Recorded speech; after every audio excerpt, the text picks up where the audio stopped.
কোথায় পাই? চাকরি পাওয়াটা এতটা সহজ ব্যাপার নয়, খুবই কঠিন। এই মুহূর্তে বেকার এতটাই আছে যে চাকরি পাওয়াটা খুবই টাফ একটা ব্যাপার।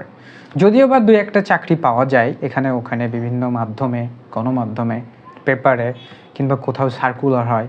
এখন যে বর্তমানে বিভিন্ন জায়গায় সার্কুলার দিবার বিভিন্ন ধরনের ওয়েবসাইট আছে, সেখানে সার্কুলার হয়। 2টা পদের জন্য যদি সার্কুলার দেওয়া হয়, সেখানে 2000 মানুষ অ্যাপ্লাই করে। সেইখানে কমপক্ষে 500-1000 মানুষ করে গিয়ে ইন্টারভিউ দেওয়ার জন্য কল করতেছে, রেডি হচ্ছে, ইন্টারভিউ দিচ্ছে 200-300 মানুষ করে।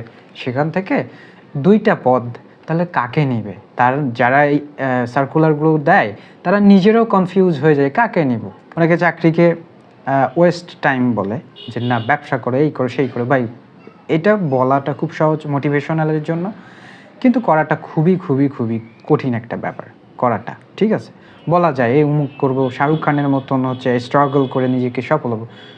বাংলাদেশের 16 কোটি মানুষ সবাই যদি স্ট্রাগল করে শাহরুখ খান হয়ে যায়, তাহলে আপামর জনগোষ্ঠী আর থাকলো